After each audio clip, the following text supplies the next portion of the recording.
Hello everyone, कैसे हो? शायद आप अच्छे होंगे। गाइस, आज मैं आप लोगों के सामने क्लास 10th के लिए मैथमेटिक्स लेकर आया हूँ, जो कि पर डे जो है मेरे यूट्यूब चैनल पे लाइव क्लास आपको देखने को मिलेगा। तो अगर इस चैनल पे पहली बार विजिट कर रहे हो या मेरा वीडियो देख रहे हो, तो इस चैनल को सबसे पहले क्या करना है, आपको सब्सक्राइब करना है और साथ में बेल आइकन को जरूर प्रेस कर देना है, क्योंकि आज से ही यानी कि मंडे से ही न्यू कोर्स जो है आप लोग का लॉन्च कर दिया गया है और इसी के अकॉर्डिंग आप लोग को टोटल एनसीईआरटी मैथ जो है कंप्लीट करा दिया जाएगा, ताकि आप बोर्ड एग्जाम में जो है बेहतर से बेहतर बेहतर रिजल्ट ला सके। तो यहाँ आप स्क्रीन पे देख सकते हो कि लिखा हुआ है एनसीईआरटी क्लास 9th और 10th के बच्चों के लिए जो है यह स्पेशल वीडियो है और इन्हें पर डे जो है क्लास देखने को मिलेगा। अब टोटल सिलेबस मैथमेटिक्स जानना हमारे लिए जरूरी है। और क्यों जरूरी है? क्योंकि बिना सिलेबस के हम अच्छे ढंग से तैयारी नहीं कर पाएंगे। हमें यह पता भी नहीं होगा कि कौन से लेसन में कितने नंबर का जो है प्रश्न बोर्ड एग्जाम में पूछता है। तो चलते हैं, हम बिना देरी के वीडियो को जो है स्टार्ट करते हैं। और आप यहाँ देख सकते हो, यहाँ आप देख सकते हो कि NCERT for class 10 math Hindi और इंग्लिश मीडियम दोनों के लिए जो है बेस्ट है। हिंदी और इंग्लिश मीडियम के दोनों बच्चों के लिए जो है बेस्ट है। अब आपके क्लास 10th और 9th में कितने चैप्टर हैं, तो मैं आप लोगों को बता देना चाहता हूँ कि क्लास 9th में 15 लेशन है और क्लास 10th में जो है 15 लेशन है। और 15 लेशन में से कौन कौन से चैप्टर जो है आपके लिए इंपॉर्टेंट है, ये चीज जो है हम आज बताने वाले हैं। और कितने नंबर के जो है बोर्ड एग्जाम में जो है क्वेश्चन आपसे पूछा करता है। तो सबसे पहला मेरा चैप्टर है, पहला दिख रहा है आप लोगों के सामने कि रियल नंबर यानी इसे हम हिंदी में बोलते हैं वास्तविक संख्या। इंग्लिश मीडियम वाले बच्चों के लिए पढ़ना है रियल नंबर और हिंदी मीडियम वाले बच्चों को पढ़ना है क्या, वास्तविक संख्या। और इसी के अकॉर्डिंग क्लास नाइन्थ में यही चैप्टर जो है उन्हें पढ़ना है। बस बेस थोड़ा सा अलग हो चुका है। इस चैप्टर का रियल नंबर में वहां पे आप लोगों को दिखा गया है संख्या पद्धति, यानी क्लास 9 के लिए हो जाएगा नंबर सिस्टम। बस यही चीज दिखाया गया है क्लास 9 के लिए कि क्लास 9 में जो है नंबर सिस्टम पढ़ना है आपको और क्लास 10th में जो है रियल नंबर यानी वास्तविक संख्या जो है पढ़ना है। अब एग्जाम में जो है कितने मार्क्स के क्वेश्चन आएंगे, ये तो मन में आपका डाउट होगा कि सर आपने तो बताया कि रियल नंबर है, पहला लेशन है, कितने नंबर के जो है बोर्ड एग्जाम में इससे प्रश्न पूछे जाते हैं। तो बिल्कुल घबराने की जरूरत नहीं है भाई। टोटल नंबर 3 मार्क्स या 5 मार्क्स से जो है क्वेश्चन आते हैं। अब इसमें जो है आप लोगों को थोड़ा सा जानना जरूरी है कि रियल नंबर में जो है आपको क्या जानना जरूरी है कि कौन कौन से इसके पार्ट्स हैं। तो देखिए, रियल नंबर में सबसे पहले आप लोगों को जानना क्या होगा,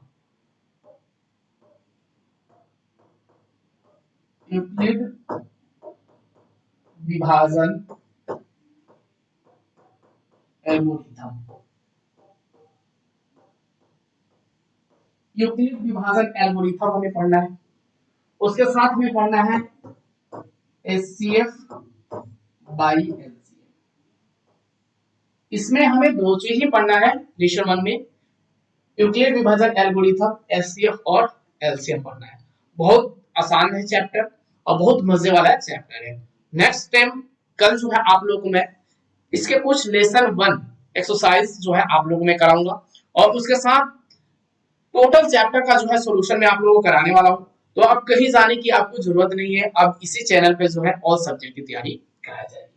सेकंड चैप्टर है आप लोगों का प्लोमियंस यानी कि बहुपद। बहुपद भी बहुत आसान चैप्टर है आप लोग के लिए। इसमें से बोर्ड एग्जाम में जो है 5 मार्क्स से जो है क्वेश्चन इससे प्रत्येक साल पूछा करता है। और इसमें आपको पढ़ना क्या है, तो मैं बता दूं कि इसमें आप लोगों को पढ़ना है गुणनखंड। इसमें गुणनखंड पढ़ना है आपको और उसके साथ जो है ना अलजेब्रा का भाग पढ़ना है, यानी बीजगणितीय जो है भाग आपको इसमें पढ़ना है।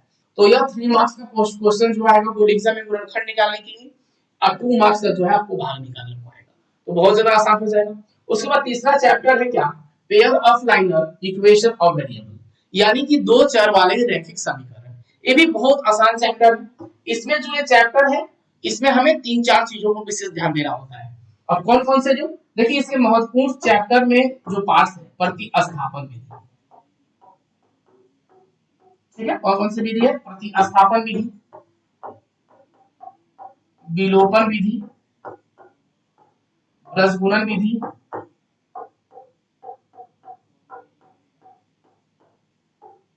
और विलोपन विधि, प्रतिस्थापन विधि, ब्रजगुणन विधि, और एक वो आप लोग मान लीजिए इसका विलोपन, ब्रजगुणन विधि, प्रतिस्थापन विधि, और चौथा होगा ग्राफीय विधि, ठीक है। तो यह 4 टॉपिक जो है बहुत इंपॉर्टेंट है। ये 4 टॉपिक जो है हमें रीड करना है। कौन कौन से, तो प्रतिस्थापन विधि, विलोपन विधि, ब्रजगुणन विधि और ग्राफीय विधि। इसमें से प्रत्येक साल जो है ग्राफीय विधि हो सकता है या आपका प्रतिस्थापन विधि, इस दोनों में से जो है प्रश्न जो है आपके बोर्ड एग्जाम में देखने को मिलेगा। इसलिए ये तीनों चैप्टर जो है आपके लिए इंपॉर्टेंट है, पहला, दूसरा और तीसरा, यानी कि पहला वास्तविक संख्या, दूसरा बहुपद और तीसरा दो चर वाले रैखिक समीकरण। यह तीनों चैप्टर इंपॉर्टेंट भाषा है। आगे हम चलते हैं फिर चौथा चैप्टर हम देखेंगे यहाँ पे। ये चौथा चैप्टर हम लोग का क्या है, तो यहाँ पे चौथा चैप्टर जो है आप लोग का है द्विघात समीकरण। द्विघात समीकरण भी जो है ना बच्चों बहुत ज्यादा इंपॉर्टेंट है, बहुत बहुत ज्यादा इंपॉर्टेंट है द्विघात समीकरण। इसमें तो मजा आ जाता है क्वेश्चन करने में। जब आपको मैं क्लास 10th में इस चैप्टर को पढ़ाऊंगा ना तो बहुत मजा आएगा करने में हमें। क्यों मजा आएगा, कि बहुत मजा आता है इस चैप्टर करने में। तो एक द्विघात समीकरण हो गया, इसमें भी गुणनखंड हमें ज्ञात करना है। और पांचवा चैप्टर हो गया अर्थमेटिक प्रोग्रेशन, यानी कि एपी। एपी इसको शॉर्ट फॉर्म में हम बोलते हैं ए और पी, एपी बोलते हैं इसको, ठीक है, जिसे हिंदी में हम बोलते हैं क्या, समांतर श्रेणी। समांतर श्रेणी में बहुत ज्यादा इंपॉर्टेंट है। उसके बाद चलते हैं हम चैप्टर 6, यानी कि ट्रायंगल्स, यानी कि त्रिभुज। त्रिभुज थोड़ा सा जटिल है, बट यह एग्जाम में जो है 5 मार्क्स एकदम बिल्कुल फिक्स रहता है कि यह एग्जाम में जो है 5 मार्क्स आपका आएगा ही आएगा। तो यह चैप्टर बहुत इंपॉर्टेंट है बच्चों। तो इस चैप्टर को बहुत अच्छे ढंग से हम लोग करेंगे। एक ही क्वेश्चन जो है आप लोग को सॉल्व कराया जाएगा, इसका उदाहरण और एक्सरसाइज, यह इसमें बहुत इंपॉर्टेंट हो जाता है। तो उदाहरण भी इसके इंपॉर्टेंट है और इसके एक्सरसाइज भी बहुत ज्यादा इंपॉर्टेंट है। चलते हैं फिर हम आगे आगे देखेंगे स्लाइड में। चलिए 7वां चैप्टर हम यहाँ देखेंगे। हाँ, 7वां चैप्टर मेरा है कोऑर्डिनेट ज्योमेट्री, यानी कि इसे हम बोलते हैं निर्देशांक ज्यामिति। ये भी इंपॉर्टेंट चैप्टर है, ठीक है। उसके बाद इस साल जो है बोर्ड एग्जाम जो बिहार और यूपी के बच्चे, महाराष्ट्र, उत्तराखंड के कुछ बच्चे थे जिन्हें चैप्टर ये कट चुका था, बट इस बार चैप्टर कटने वाला नहीं है क्योंकि कोरोना काल इस बार नहीं है। तो निर्देशांक ज्यामिति भी आपके लिए इंपॉर्टेंट है। उसके बाद जो है सबसे इंपॉर्टेंट त्रिकोणमिति का परिचय, इंट्रोडक्शन टू ट्रिग्नोमेट्री, और 9 नंबर रेशर, यानी कि ट्रिग्नोमेट्री का अनुप्रयोग, some application for the trigonometry. यह दोनों चैप्टर, ये चैप्टर जो है आपके बोर्ड एग्जाम में 15 मार्क्स से आते हैं, और इसमें से जो है यह कितने नंबर के आते हैं भाई, 5 मार्क्स के आते हैं। तो 15 और 5 कितने हो गए, 20 मार्क्स। अगर हम अच्छे ढंग से चैप्टर 8 और चैप्टर जो है 9 अगर हम कर लेते हैं ना, तो समझिए कि बल्ले बल्ले हो गई। क्यों हो जाएगी भाई, तो 20 नंबर तो इसी से मिल गए, और इसके ऑब्जेक्टिव क्वेश्चन भी है ना जो आपको देखने को मिलेगा। तो समझिए ना 25 मार्क्स तो निकाल लिए, कितने नंबर और लाने हैं, 5 मार्क्स ना पास होने के लिए। तो और दो लेसन आप पढ़ेंगे तो और लेसन आपको मिल जाएगा। तो क्लास 10th के लिए 2 चैप्टर बहुत ज्यादा इंपॉर्टेंट है। चलिए हम 10वां लेसन 10 जो है आप लोगों के सामने रखेंगे हम। ये लेसन 10 में क्या है, लेसन 10 यानी कि सर्कल, यानी कि ब्रेक, और लेसन 11 रचना, और 11 टू लेसन 12 जो है वृत्तों से संबंधित क्षेत्रफल। अब देखिए कि सर्कल से कितने क्वेश्चन आते हैं ब्रिज से। तो ब्रिज से 5 मार्क्स से जो है क्वेश्चन आपके एग्जाम में आते हैं। उसके बाद कंस्ट्रक्शन यानी कि 5 नंबर का जो है इसमें से भी आएगा एक रचना करने के लिए। तो रचना तो बहुत आसान होता है, ठीक है। तो रचना 5 नंबर का और ब्रिज जो है 5 नंबर का।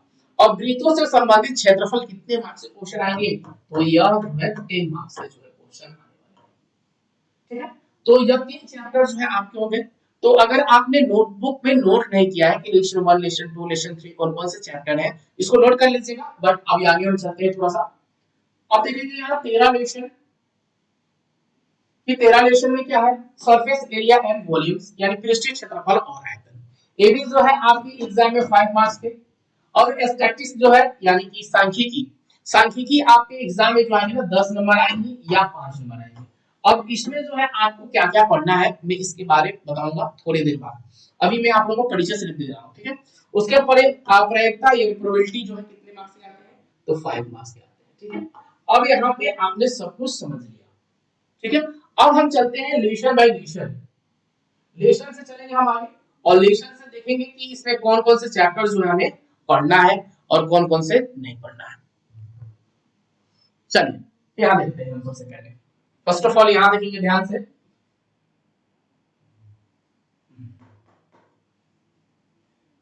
वास्तविक संख्या में जो है हमें क्या रीड करना है। तो देखिए यहां पे हमें पढ़ना है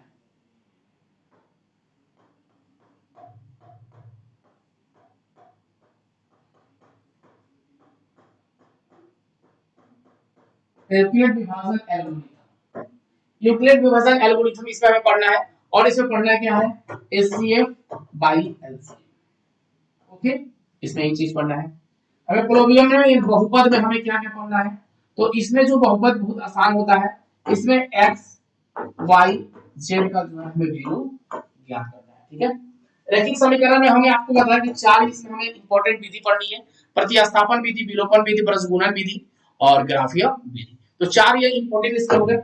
आगे नेक्स्ट पे हम देखते हैं फिर यहाँ से द्विघात समीकरण में हमें इंपॉर्टेंट गुणनखंड पढ़ना है, ज्यादा कुछ नहीं पढ़ना है। समांतर श्रेणी एपी हमें फाइंड आउट करनी है। त्रिभुज आप अच्छे ढंग से जाते हो कि त्रिभुज हमें फाइंड आउट करनी है। उसके बाद निर्देशांक ज्यामिति में जो है हमें छोटा बहुत सम करना होता है। ट्रिगोनोमेट्री का परिचय और ट्रिगोनोमेट्री ये सम है, दोनों बहुत इंपॉर्टेंट। उसके बाद सर्कल, रचना और एरिया, सॉरी वृत्तों से संबंधित क्षेत्रफल। उसके बाद पृष्ठ क्षेत्रफल और आयतन, सांख्यिकी और प्रायिकता। यह जो है 15 चैप्टर जो है इस बार बोर्ड एग्जाम में रीड हमें करना है। और एक एक सम जो है आप लोगों को मैं देने वाला हूं। तो वीडियो आप लोगों को अच्छी लगी हो तो वीडियो को प्लीज लाइक कर दीजिएगा और ज्यादा से ज्यादा आप अपने दोस्तों में शेयर करिएगा। धन्यवाद।